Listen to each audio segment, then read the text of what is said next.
हरे राम राम राम हरे हरे, हरे कृष्णा कृष्णा कृष्णा हरे हरे, हरे राम राम राम हरे हरे, हरे कृष्णा कृष्णा कृष्णा हरे हरे, हरे राम राम राम हरे हरे, हरे कृष्णा कृष्णा कृष्णा हरे हरे, हरे राम राम हरे हरे, हरे कृष्णा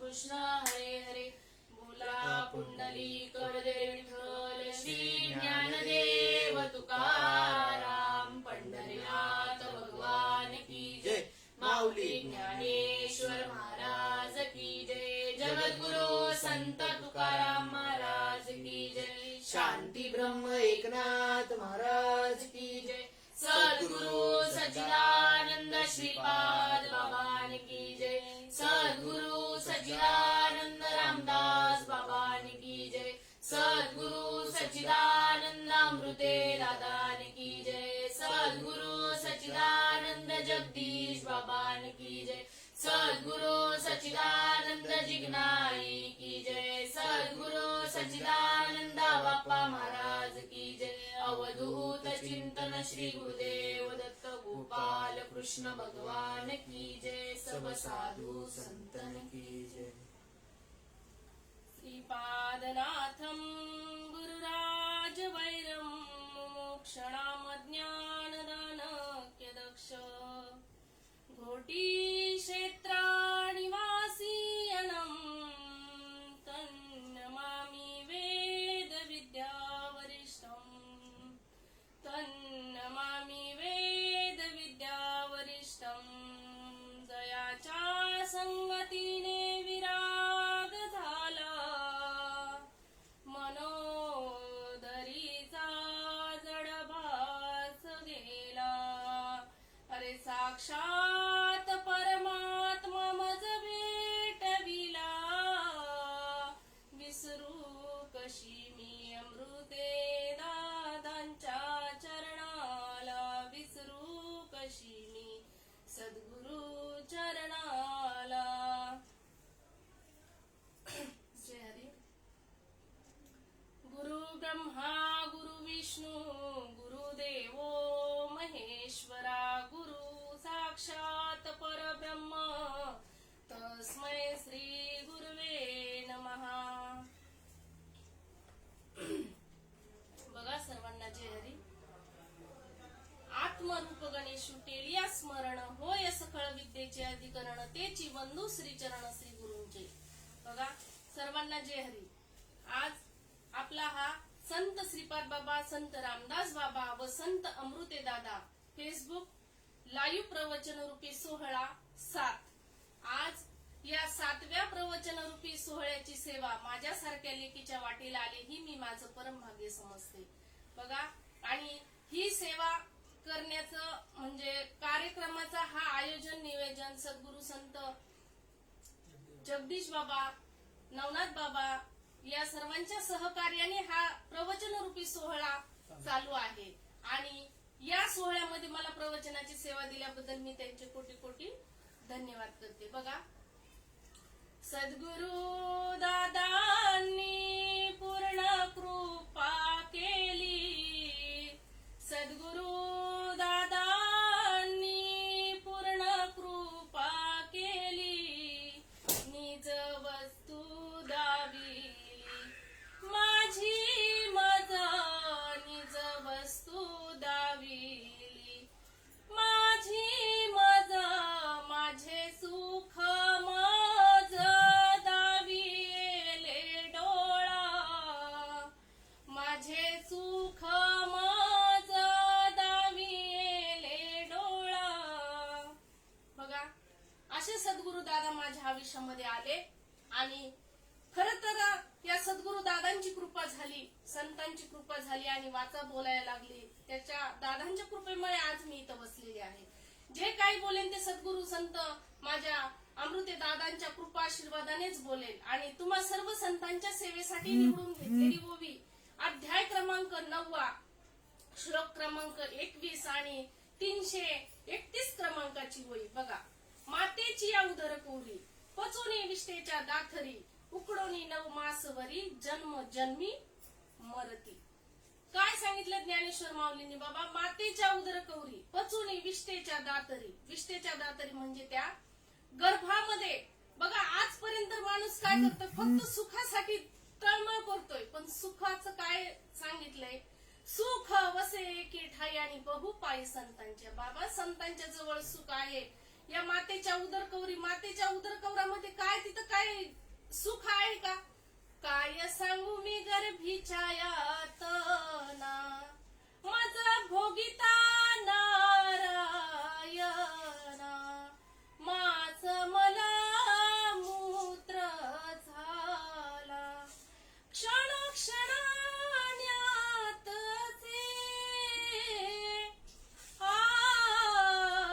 काय सांगू मी गर्भीच्या यातना.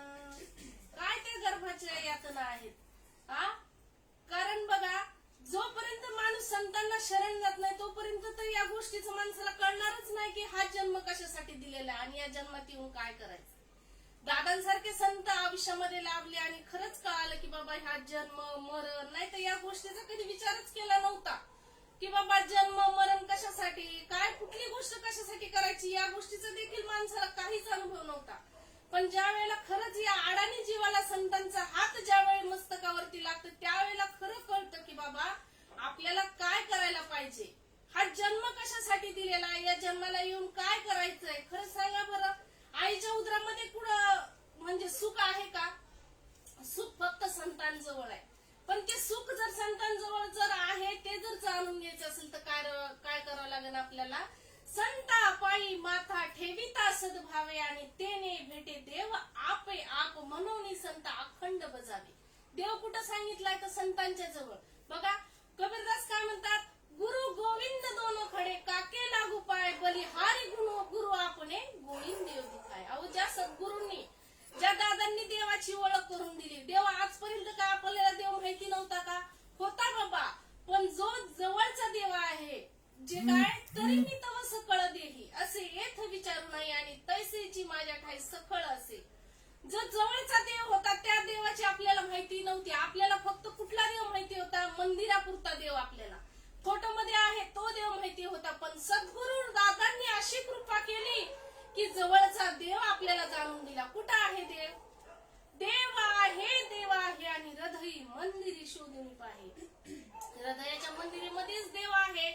मग देव आपण शोधायला जातोय कुठे? कुठे शोधिसी रामेश्वर आणि कुठे शोधिसी काशी. हृदयातील भगवंत राहिला हृदयातून उपाशी. पण कधी कळेल? ज्या वेळेला आपण संतांना शरण जाऊ, ते गुरुनी दिलेला नाम घेऊ, त्यावेळेला या गोष्टीचं आपल्याला काय होईल? तर त्यावेळी आपल्याला गोष्टी कळतील की बाबा आपल्याला काय केलं पाहिजे, काय करायला पाहिजे आणि काय नको करायला पाहिजे. बघा, इथे प्रत्येक जीव, जन्माला आलेला प्रत्येक जीव काय आहे? भक्ती करतो. काय? देख मनुष्य जात सखळ, स्वभाव ताच भजनशील, झाले असे केवळ माझ्या ठाई, परिज्ञाने विन नासले, बुद्धी भेदासी आले आणि कल्पू नये ते कल्पू लागले अनेकत्व. काय? प्रत्येक जीव भजनशील आहे, पण बाबा आपली भक्ती कुठली चाललेली आहे? देव देव म्हणून व्यर्थ का हिंडसी, निज देव नेनसी मुळी कोण. देवा नाही रूप, देवा नाही नाव, देवा नाही गाव कोठे काय. अहो, आपण ज्या देवाला, ज्या फोटोत दिसतोय तो देव, त्याच देवाला आपण काय फक्त काय करतो? बसतो. पण बघा, न दिसणारा भगवंत, जो बघा जशी की हवा आहे पण दिसत नाही, तसा देव आहे. काय म्हणतो आपण? देव आहे. मग देव कधी कुणी दाखवलं का? देव दाखवण्याची रीत काय? जसं बघा, तुपामध्ये, दुधामध्ये तूप आहे, हे 100% सत्य. पण काय करावं लागेल? मंथन करावं लागेल. मंथोनी नवनीता तैसे घे अनंता. मंथन करावं लागेल का नाही दुधामध्ये? तसं बाबा देहामध्ये सुद्धा देव आहे, पण त्याच्यासाठी काय करावं लागेल? ते सद्गुरूने दिलेलं नाम घेऊन त्या नामाचं मंथन केलं पाहिजे. त्यावेळेला हा हृदयातला देव प्रकट होईल. आणि हृदयातला देव प्रकट झाल्याच्या नंतर मग काय? तुकाराम महाराज काय म्हणलेत?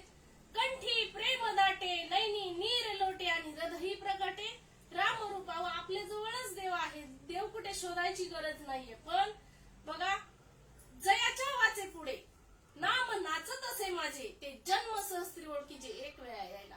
जर मुखामध्ये त्या भगवंताचं नाम यायचं असेल ना बाबांनो, तेवढे माणसाचं पुण्याचा साठा लागतो. इथे या व्यासपीठावर बसणं ही पात्रता खरं दादांमुळे, आणि हे नाम, ह्या नामाचं खरंच नामापरते तत्व नाही रे अन्यथा, आणि वाया आणि पंथा जासी जणी.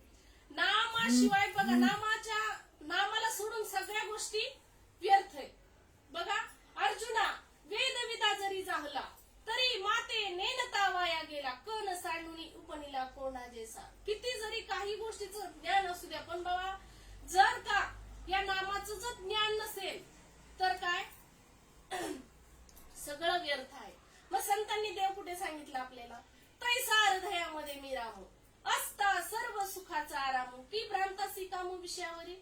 अहो, ह्या जीवाला भ्रांत झाली काय, की इकडं देव तिकडं देव, कुठे कुठे देवासाठी कुठं शोधत नाही माणूस, कुठेपर्यंत शोधत नाही. अहो, ज्या वेळेला सद्गुरु दादांनी हा देव तुझ्या जवळ आहे म्हणून सांगितलं, तरी पण आपल्याला इकडं तिकडं भटकणं थांबत नाही. कारण संतांनी काय सांगितलं बाबांनो, आपला तो देव एक करून घ्यावा आणि त्याने विना जीव सुख नव्हे. पण आपला एक देव होत नाही. कारण बघा, ज्या वेळेला दादांनी हे नाम आपल्याला दिलं, ज्या बघा वस्तूशी जाणू जाता, जाणण्याची वस्तू तत्वता. जाणणे आणि जाणता काय सावरे. अहो, एखाद्या जर देवाला बघायला चाललोय आपण, आणि जर तो देवच आपल्यामध्ये आहे, तर मग दुसरीकडे जाण्याची काय गरज आहे.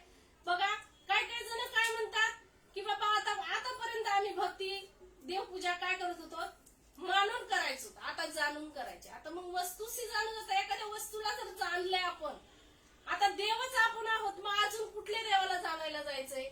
जवळी असता जग जीवन का धुंडाळी सिवन, एकाग्र मन करा बाबा. न दिलेलं नाम आहे ना, त्या नामावरती दृढ राहा. कारण बघा, नामाचं काय म्हणतात ना, विश्वास तो करे स्वामीवरी सत्ता. कुठे जायची गरज नाही, ठाईच बैसुनी करा एक चित्त, आणि आवडी अनंत आळवावा. कुठे जायची गरज नाही, कोणता हरिपाठ करायची गरज नाही. फक्त दिलेलं नाम आहे ना, ते नाम तोच हरिपाठ केला पाहिजे. बाकीच्या इतर हरिपाठाची गरज नाहीये. बघा, ज्ञानेश्वरांनी हा हरिपाठ का लिहून ठेवला, कारण त्या संतांना त्या नामाविषयी अनुभव आला. अनुभव आले अंगात, ते या जगात येत असे बाबा.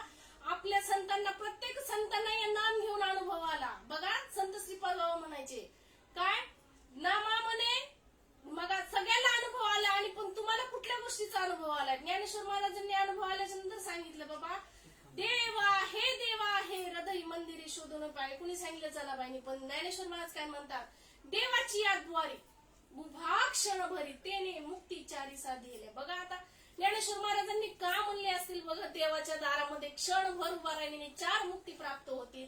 असा तो कोणता क्षण आहे, तो क्षण घेतल्याच्या नंतर माणसाला 4 मुक्ती प्राप्त होत्या. सांगा, देवळामध्ये पंडित भटजी काय आहे, 12 काय 24 तास त्या देवाच्या दारामध्ये पडलेले म्हणजे बसलेले आहेत. पण त्यांना या गोष्टीचा त्या क्षण त्यांना लाभला आहे का, की तो क्षण म्हणजे तो कोणता क्षण बाबा, तो क्षण म्हणजे ते दिलेले सद्गुरूंनी दिलेलं ते नाम म्हणजे तो क्षण म्हणजे काय, ज्या वेळेला या जीवाचं आणि त्या शिवाचं लग्न लागतो तो क्षण. आपल्याला काय झालेलं आहे बघा, भ्रांतीपासून हिरतले गुरु वाक्य म्हणत होते आणि आत्मस्वरूपी गातले हरुनिया. बाबा, या जीवाला भ्रांत झालेली आहे काय, की मी देह. अहो, पण संत म्हणतात मी देह म्हणता कोटी ब्रह्मा हत्या यवनी पाठी थापडती. मग कशाला मी देह म्हणायचंय. अहो, ज्यांना कळालं नाही त्यांचा विषय सोडून द्या. ज्यांना या नामाची गोष्ट कळाली नाही त्यांचा विषयच नाही इथं. कारण येड्या गबाळ्याची काम नाही. काय म्हणले इथं, तर फक्त काय ज्ञानी माणसांसाठीच आहे. बघा, ज्ञान या गोष्टीचं ज्ञान झालंय आपल्याला. बघा, जे ज्ञान भगवान श्रीकृष्णाने त्यांच्या वडिलांना नाही सांगितलं काय, जे न संगेसी पितिया वसुदेवासी, जे न संगेसी माता देवकीसी, जे न संगे बंधू बळीभद्रासी, ते गुह्य अर्जुनाशी बोलत असे. अहो, देवी लक्ष्मी एवढी जवळीक परी, तेही न देख या प्रेमाचे सुख, आज कृष्ण स्नेहाचे बिक यातीची याती. अहो, आपण किती जन्माचं पुण्य केलं असेल, या सद्गुरु दादांसारखे संत आपल्या आयुष्यामध्ये आले. ज्या श्रीकृष्णांनी जी गोष्ट आपल्या माताला नाही सांगितली, आपल्या पित्याला नाही सांगितली, नवे तर आपल्या बंधूला आणि कुणाला सांगितली नाही, ती गोष्ट आपल्याला कळाली. आपण किती भाग्याचे आहोत. मग हे नाम आपल्या जवळ येऊन तरी सुद्धा आपण काय एकनिष्ठ राहत नसेल तर मी म्हणते त्याच्यापेक्षा तो त्याच्यासारखा तोच एकदम म्हणजे हे आता त्याच्याबद्दल काय बोलावते, कारण काय नामाप्रती तत्व नाही राहणे. मला काय सांगायचं की फक्त जी दादांनी दिलेली नाम भक्ती, ती नाम काय सांगितले सगळ्यात श्रेष्ठ, सगळ्या राजाचं मंत्राचा राजा कोण आहे तर हे नाम आहे. आणि ते नाम संत अमृते दादांनी बाबांनी एवढी कृपा आपल्यावरती झाली बाबांनो, हे नाम सहजासहजी आपल्यापर्यंत पोहोचलेलं नाहीये. जी गोष्ट माणसाला सहज मिळते ना त्या वस्तूची किंमत खरंच माणसाला नसते. कारण जी गोष्ट संतांनी कृष्णांनी त्यांच्या बायकोला सुद्धा न सांगितली, देवी लक्ष्मी एवढी जवळ परी तेही न देखे या प्रेमाचे सुख, तिला सुद्धा हे सुख लाभलं नाही. आणि ते सुख आपल्याला आपल्या संतांची कृपा झाली आणि ते सुखाला आपण प्राप्त झालो. सुख वसे एके ठाई बहु पायी संतांची या, काय तरी सुख ते गा किरटी दावी जेल तुझी दिठी आणि आत्मयाची भेटी जीवाशी होया. ओ ज्या सुखासाठी देव वेडावला होता आणि संतांनी काय वैकुंठ सोडून संतांच्या चरणापाशी लावलाय, लाभले असे संत आपल्या आयुष्यामध्ये लाभले तरी पण आपल्याला कळत नाही बघा. कारण काय कारण कसं चाललेलं माणसाचं की वस्तूशी जाणू जाता, जाण्याची वस्तू तत्वता, जाणणे आणि जाणता काय सांगू रे. आपण काय चाललेलो आहे फक्त क्षणिक सुखाच्या पाठीमागे लागलेला आहे. क्षणिक सुखाला आपण काय झालेलं आहोत, क्षणिक सुखाच्या पाठीमागे लागून त्याच्यामध्येच आपला हा काय चाललेला आहे, वेळ व्यर्थ घालत राहिलेलो बघा. पण संत काय म्हणतात, नित्य नाम घोष करू हरिकथा, नित्य नाम घोष जयाच्या मंदिरी. नित्य नाम घोष जयाच्या मंदिरी म्हणजे कुठलं मंदिर हो? नित्य नाम घोष कुठं केला जाऊ शकतो? नित्य तर आपण टाळ भजन नित्य मंदिरात करू शकत नाही. मग नित्य मंदिर कोणतं सांगितलं असेल संतांनी? नित्य नाम घोष करू हरिकथा. अहो ही जर नित्य नाम, जर या नामाचा घोष नित्य केल्याच्या नंतर काय करायची, कुठं तीर्थाला जायची गरज आहे का? पण तरी पण का, कारण आपला निश्चय एक न झाल्यामुळे आज पण माणूस तीर्थाला फिरतं. का फिरतं बघा, निश्चयाचे बळ तुका म्हणे तेची फळ. अहो संतांनी ह्या नामासाठी काय केले, सर्व संतांनी काय केले, एकांत बैसले, सर्व सिद्धांत शोधले आणि तव हे निवडून काढले श्रीहरीचे नाम. आणि ह्या नामानेच काय करता येतं बाबा, ह्या पापाचं पर्वत या नामाशिवाय जळत नाही बघा. घेता नाम विठोबाचे, घेता नाम विठोबाचे पर्वत जळातीला पापाचे. अहो ह्या विठोबाच्या नामानेच पर्वत पापाचे जळणार आहेत बघा. नाम म्हणजे काय, आणि दुसरं आपण जी भक्ती करतो, समजा काय चाललेली आपली ही पूजा जी चाललेली आहे, त्या पूजेने काय होईल, पुण्य होईल. काय होईल, पुण्य होईल. मग काय होईल, पुण्य झाल्या मग त्या पुण्याची पावती सरी, इंद्रपणाची उटी उतरे आणि येऊ लागती माघारी मृत्यू लोका. काय सांगितले ज्ञानेश्वर माऊली? अहो संतांनी हे सांगितलेले अनुभव तरी माणसांनी अनुभवायला पाहिजे. ज्या गोष्टी कळून सुद्धा माणसाला काय म्हणते, ऐकून न ऐकत आहेत. काय ऐकून ऐकत नाहीत म्हणजे काय बाबा, ज्यांनी नाम घेतलंय, ज्यांनी नाम घेतलंय ते घेऊन घेत नाहीत. काय ज्यांनी घेतलंय त्याच्या निश्चय नसल्यामुळे काय होतं, इकडे तिकडे भटकण्याची वेळ येते. कारण संतांनी सांगितलंय ना बाबा, संतांवर इतर पुन्हा विश्वास ठेवा अगर नका ठेवू, पण संतांवर तर विश्वास आपल्याला ठेवावाच लागेल. कारण संतांनी हा प्रत्येक गोष्टीचा त्यांचा अनुभव लिहून ठेवलाय. काय सांगितलं त्यांनी, तरी मी तव सकळ देही एरवी सर्वांच्या हृदय देशी, मी अमुका आहे अशी जी बुद्धीस पुऱ्या हरणीशी ती वस्तू गामी अर्जुना. अहो कसं सांगायला पाहिजे संतांनी, कसं मला तेच कळत नाही की कळत कसं नाही बघा. दादांनी हे कार्य कशासाठी केलंय, येतो हिताचा कळवळ आणि जीव तुटे तिळतिळा. कशासाठी दादांचं हे कार्य, हा संतांचा कशासाठी अट्टहास आहे,